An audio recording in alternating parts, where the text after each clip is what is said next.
Hello and welcome to this Warcraft replay. This is going to be the first of a best of one series, so we're only going to have this game for now.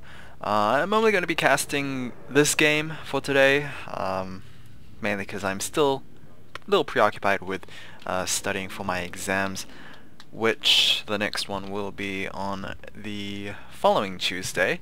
So yeah, gotta prepare for that one, because that one's a little difficult. It's calculus, and a lot of people hate math. I guess you could say I am one of them, but math is important, and I really need to get that exam figured out. So anyway, other than that, hello. This is going to be from the Strivewire Cup, which it's fairly new. I guess it's kind of like Zodiac, which is basically an organization that wants to start up weekly tournaments to try and keep the esports of Warcraft 3 alive.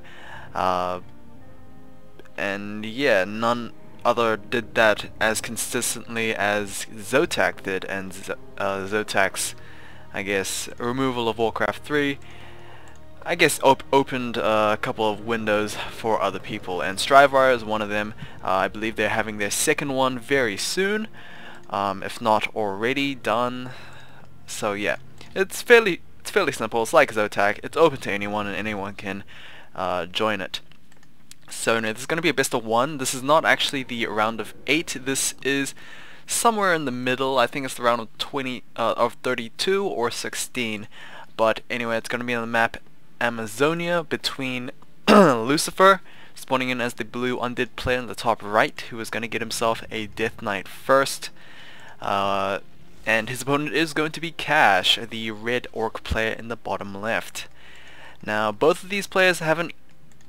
I'm not sure if they have, actually, since I've been casting YSL for the past couple of months, and knowing that that's already like half a year old. I guess I could say that I am not quite updated on nowadays, like consistent players and all that. So let me just say, back then, Cash and Lucifer didn't really see that much spotlight, and well, I don't know. Maybe it's just that their schedules are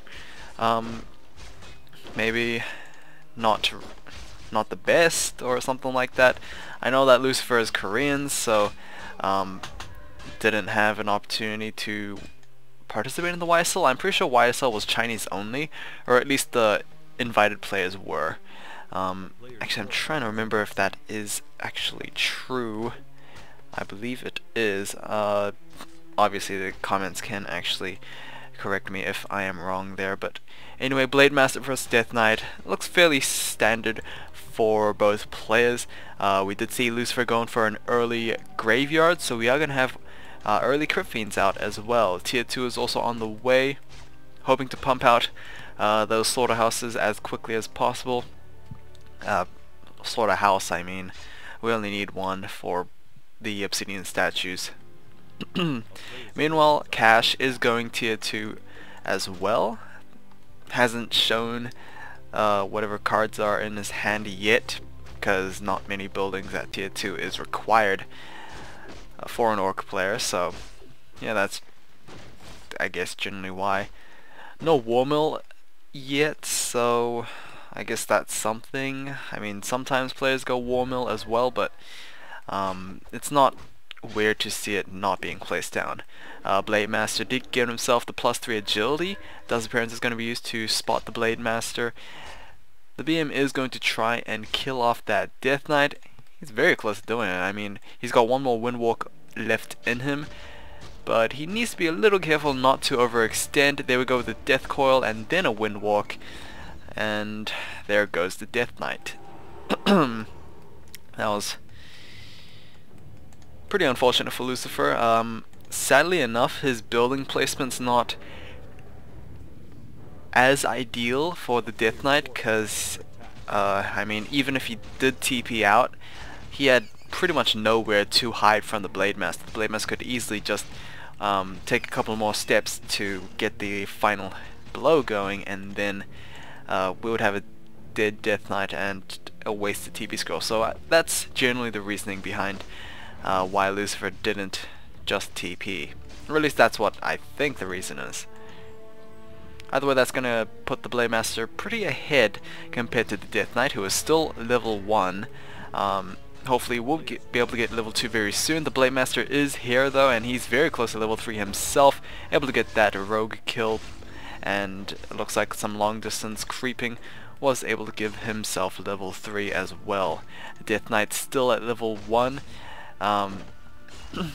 Needs to be careful about the Blade Master, but the Blade Master doesn't have, I guess, as much worry himself, able to pick up another rogue kill. And there we go, we have the Bestiary Spirit Lodge combo being placed down, and the Shadow Hunter is being hired up.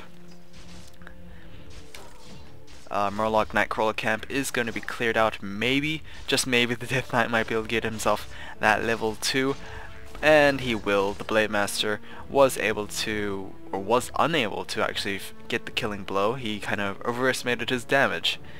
He did, however, get the Tome of Agility, so he was able to get some rewards, some positives out of that. Can't tell if that was a +1 or +2, but either way that's like a couple of damage increase. Anyway, Shadowhunter is out, and thankfully the Blade Master is at a reasonable level where he can go and harass, while the Shadowhunter himself will, you know, isolate himself to just creeping out. Meanwhile, Tier 2 has been done for Lucifer as well. He's also going straight into Tier 3, hoping to ramp up that Lich as quickly as possible, hopefully. But unlike Cash, who had a level 3 hero, Death Knight is at level 2, so it's not reason enough for, I guess, the Lich to creep out by himself. But either way, Sentry Ward has been placed down by Lucifer, so he's able to spot the Blade Master lurking around. Thankfully, the Lich does have the Frost Armor ability, so he will be able to take that instead of the Frost Nova, which we generally see. Sasquatch unable to be stolen by the Blade Master, so yeah, it's not much gained, but definitely an opportunity lost. But he is getting skeleton kills. Huh. That's still good for him, I guess. Sentry Ward placed down, and okay, a lot of Sentry Wards in this game actually. We do have a Sentry Ward over here by Lucifer, and it is going to be spotted. It's definitely in the range of the Sentry Ward sight, so was a little curious as to why it took a little while, but it doesn't matter too much since it was taken down anyway. Interesting, here we have a Tier 3 jump for Cash. Interesting, as I say, because we are committed to Spirit Walker Raiders, and not much Tier 3 tech is available for either of these units, except for the Spirit Walker, who does have Master's Training available, but all that does is Ancestral Spirit, I believe it's called, and that revives like fellow Spirit Walkers and other Terran warriors, but it costs a boatload of mana, and I'm not sure if it's that worth using compared to like Spirit Link or Disenchant. So yeah, the only logical explanation is either the Coda Beast's Warsong Battle Drums increase and the Purge Ball, which we did see in my latest video, Lordo's game. Purge Ball is actually pretty effective in terms of damage as well as pick potential, because it immobilizes units when it procs. And now the description says slow, but it procs, it snares. I'm trying to, you know, process the right words. It snares for a couple of seconds, and then I guess the enemies are slown, but I've seen it snare more than it's slown, so that's just how I see it. TP Scroll is going to be used by Lucifer as, well, he is a little cornered here, and I mean, might as well not lose any units because of it. He will use the TP Scroll, unfortunately, but rather that than losing a lot of units.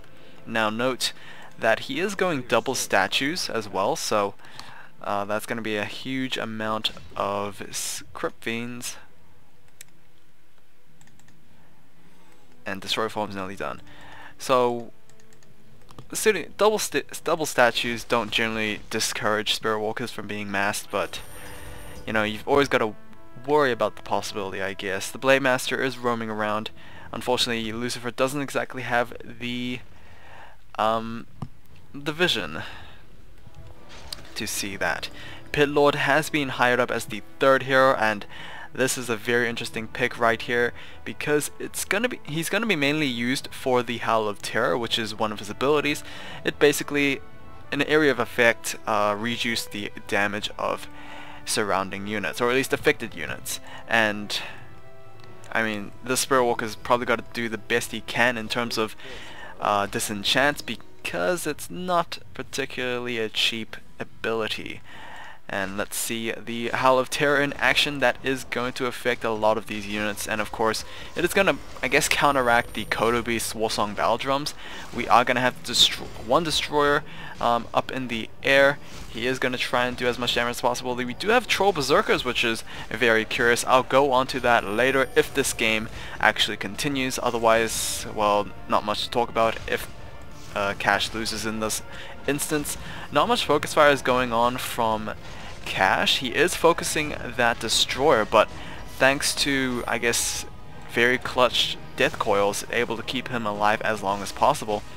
Kodo Beasts are being taken down, and what's remaining is a couple of peons, grunt, and maybe a berserker.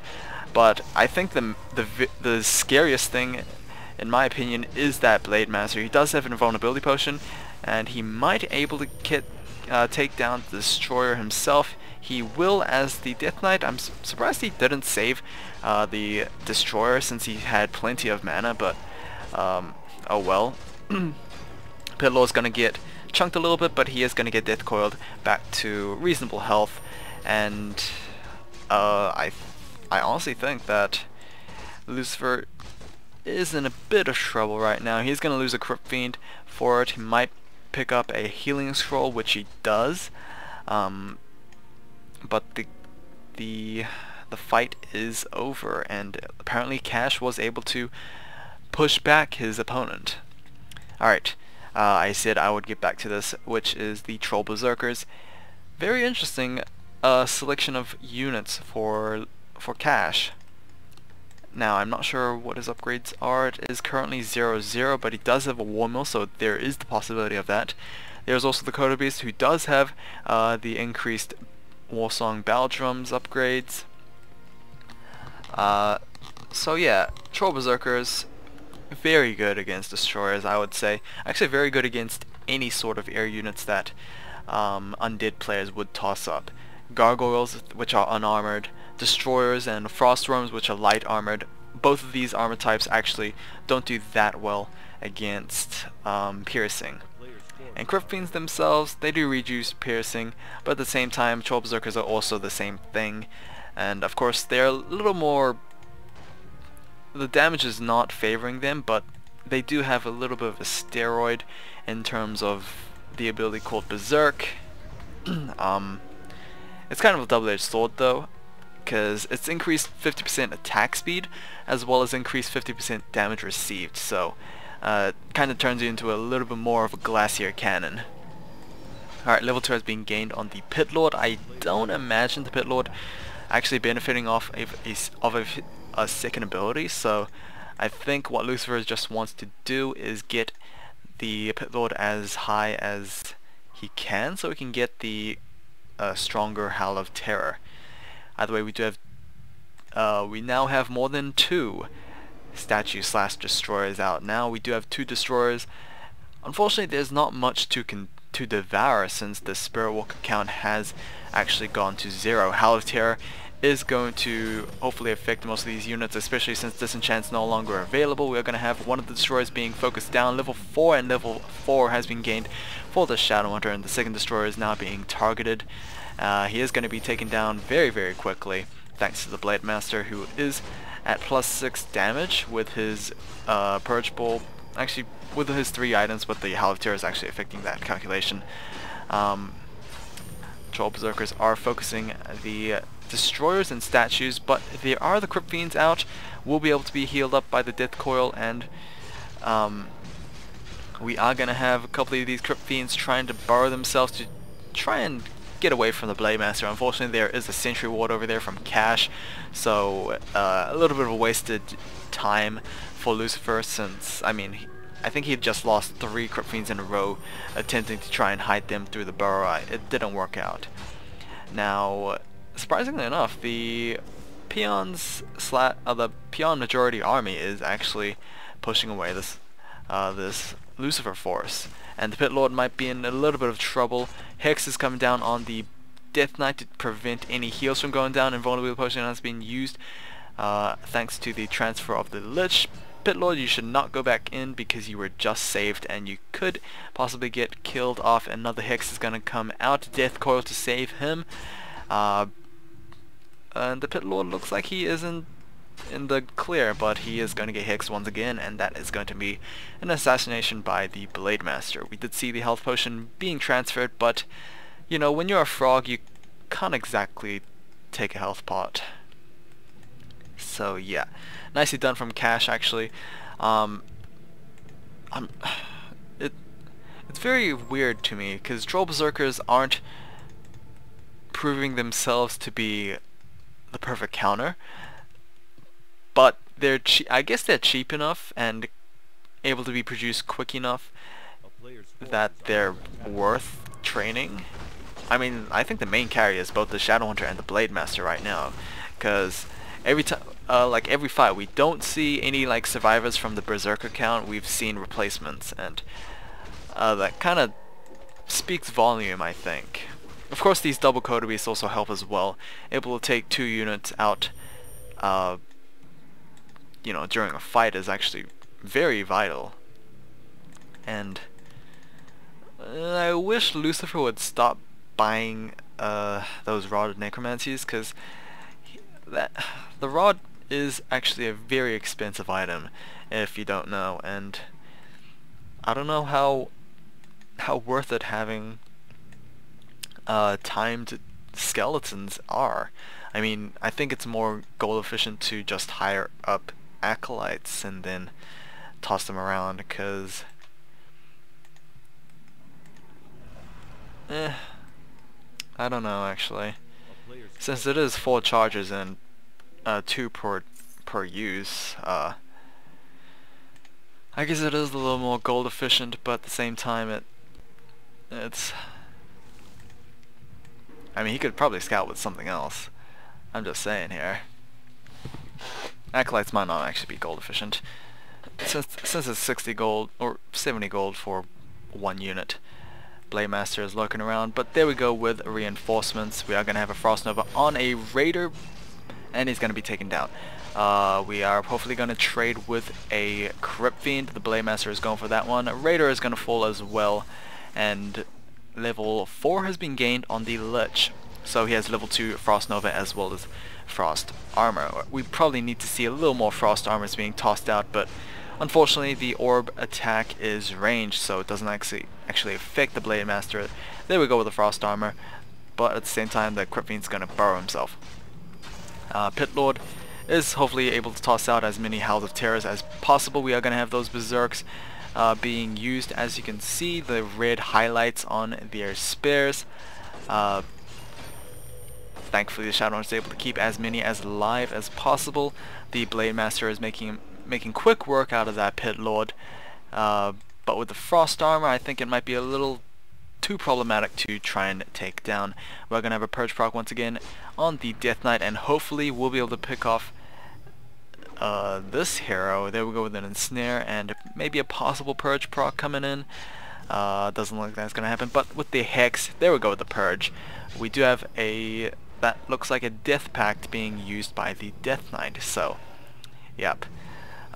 Some may view Death Pact as a sign of desperation, and I honestly think that's true as well. Sacrificing a unit just to heal up your Death Knight is a sign of desperation, I think, and Lucifer is kind of not in the clear. The Blade Master is being very problematic, and the Shadow Hunter supporting him is just absolutely painful. It's annoying, that's what it is. Constant tossings of healing waves just makes fighting that hero combination insufferable, and it's nothing like the Nova Coil combo, like hero combination. That's all about damage. I think, like, that's all about burst damage. Cash's combo is about sustained damage, because the Blade Master doesn't only put out burst. He puts out burst in a long period of time, as long as he attacks. So yeah, I mean, it's very difficult to try and get back from this, because the Blade Master is a machine right now. He has a tiny Great Hole as well, placing down an expand. We are going to have Lucifer going for a granite camp, maybe looking to get some early levels or quick levels as well as a good item. Django of Endurance has been picked up. Hopefully that is going to be a good item for him, because he has both of the joint auras, the movement speed auras. Django of Endurance is basically the endurance aura, which gives increased attack speed and movement speed. Meanwhile, the Death Knight's built-in Unholy aura gives the attack, movement speed, as well as health regeneration. So, I mean, he's got both movement speed buffs. Hopefully he can outrun the Blade Master. Haunted Goldmine has unsummoned itself, and doesn't look like Lucifer is going to expand. He's placing down Ziggurats, which is a little weird, because I can't imagine him able to go over upkeep without an expand. I honestly think he should be expanding himself. He is producing a couple of Crypt Fiends, so it looks like he's gonna all in this instead of look for the late game. I mean, Cash is looking for the late game. He's already placed down a Great Hole, and he's going over upkeep with it as well. More grunts are being trained up as well. The grunts aren't actually upgraded. They don't have the Berserker upgrades. I think that's what it's called, or brute strength upgrades. I don't remember. It's basically more health, more damage, and I don't remember if it's more armor, but more health regeneration. Yeah. This is going to be a tough one for Lucifer. He does have a fairly intimidating army, but I mean, if you know, like maybe half your army size is skeletons and acolytes, then you're in a little bit of trouble here. 48 versus 62. That's a huge discrepancy, and we are going to have this fight going on with a statue already down. Howl of Terror is going to be tossed out. We have no destroyers out, unfortunately, so not much chaos damage is going to be tossed out anytime soon. The Lich, I mean, there's just so many units to Frost Armor. The Death Coils are thankfully coming out. Frost Nova on most of those Berserkers. Thankfully for that. Coda Beasts have devoured themselves units of their own. This one actually ate an Acolyte, not that effective. But at the same time, the Blade Master is making quick work out of these units anyway, so it doesn't necessarily matter if he takes them out or not. The Lich is the next target for the Blade Master, with, you know, a couple of Crypt Fiends on the side. The Shadow Hunter doesn't look like he needs to assist the Blade Master himself. 296 crit, that's actually pretty impressive for only a plus 17 attacking Blade Master. I mean, this does not look good for either players, really. I mean, Cash has got a couple of Berserkers. The Lich was taken down, and that looks like it's going to be GG for Lucifer. But yeah, I was going to say that it looked like a pretty balanced fight, albeit the Blade Master was pretty much doing his thing, but most of Cash's army was taken down. But at the same time, most of Lucifer's was as well, and unfortunately, Lucifer's heroes does not trump Cash's, and that's why Cash came out with the win. So hopefully you guys have enjoyed this one game. I'm not sure if I'm gonna cast any more Strivewire Cups, or at least from the first one. Maybe when the exam's over, my exam's over, then I might consider doing that, because Zotac was my regular series, and Strivewire might be my next one. Either way, hopefully you guys have enjoyed this one. I stumbled a little bit, but that's generally because I'm out of shape, sort of. In terms of casting, I'll see you guys again next time. Take care.